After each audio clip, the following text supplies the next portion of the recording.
प्रतिलेखन संख्या 1। Ready start.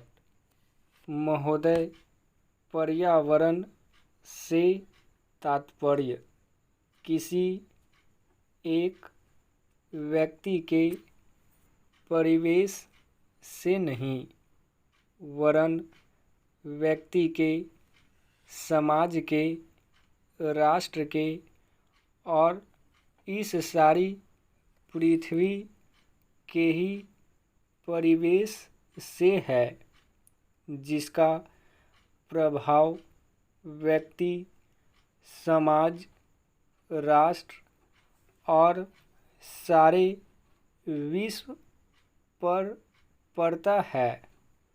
पर्यावरण से तात्पर्य पेड़ पौधों, नदी, पहाड़ या किसी तंत्र विशेष से नहीं, वरन उस समग्र वास्तविकता से है जिस पर मानव मात्र का अस्तित्व और उसका संपूर्ण आध्यात्मिक एवं भौतिक विकास निर्भर है।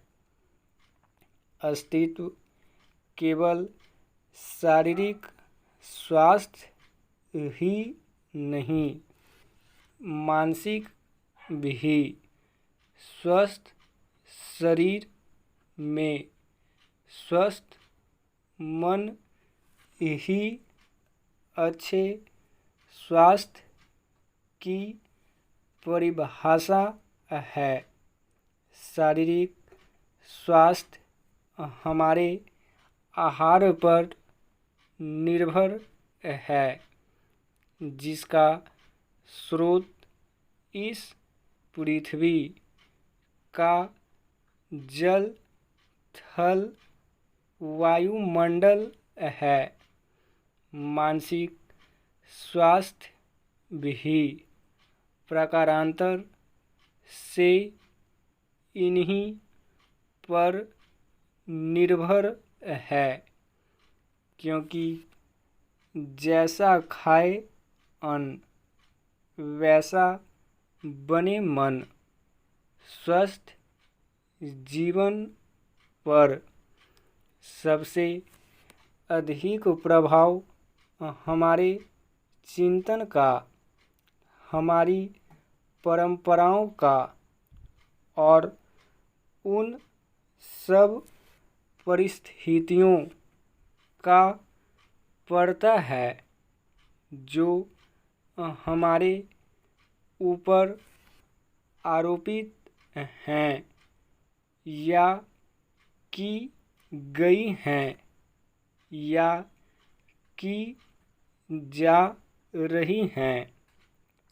इसलिए पर्यावरण या परिवेश में जल, थल, वायु ही नहीं, बल्कि वे सारे घटक महत्वपूर्ण हैं, जिनका कुछ भी प्रभाव हमारे जीवन पर, हमारी क्रियाशीलता पर पड़ता है। जैसे हमारे विचार, हमारे आचरण और हमारी परंपराएं एवं संस्कृति आदि। सदा से मानव की आकांक्षा उन्नति और विकास की रही है। जगत का अर्थ ही है गतिमान, और गति दोनों ओर संभव है, उन्नति की ओर भी और अवनति की ओर भी। पहली को हम प्रगति कहते हैं, दूसरी को अगति, विगति, अधोगति या दुर्गति कह सकते हैं। वास्तव में मनुष्य ऐसा जटिल प्राणी है जिसमें अनेक विरोधाभासी और असंगत प्रतीत होने वाली प्रवृत्तियां और प्रतिक्रियाएं होती हैं।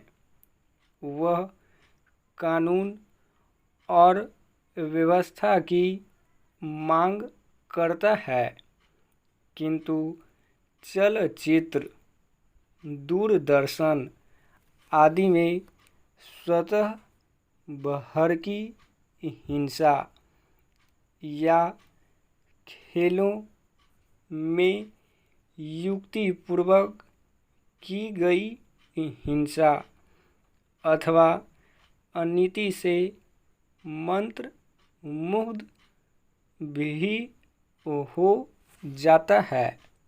मनुष्य अपनी ही जाति या वर्ग के व्यक्तियों के प्रति प्रायः बहुत अधिक प्रतिद्वंदी होता है, किंतु कोई बाहरी खतरा उपस्थित होने पर उनके प्रति हद से ज़्यादा सहयोगी बन जाता है।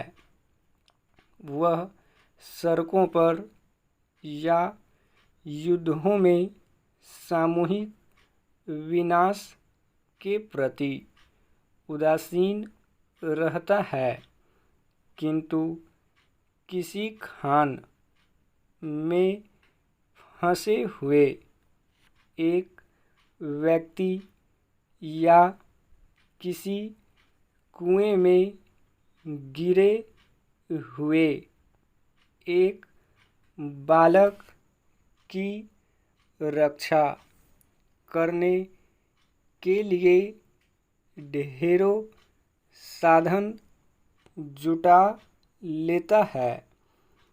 कुछ विद्वान कहते हैं कि मनुष्य बंदर की संतान हो या न हो, किंतु उसमें खालिस बंदर की द्वैध प्रकृति प्रायः ही होती है। उसमें शाकाहारी बंदरों की भांति वृक्षों में उछल कूद करने की प्रवृत्ति तो होती ही है, साथ ही ऐसे बंदरों की स्वाभाविक जिज्ञासा भी होती है, जो अत्यंत संगठित गिरोहों में रहते हैं और भांति भांति का मांस खाने में मज़ा लेते हैं। मनुष्य की ऐसी परस्पर विरोधी इच्छा आकांक्षाओं से निपटना असंभव होता है, फिर भी किसी प्रकार का संतुलित मध्यम मार्ग अपनाना अनिवार्य होता है। यही बुद्धिमानी का रास्ता है।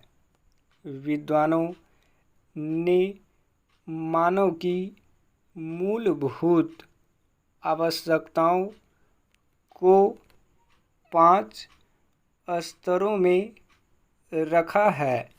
स्टॉप।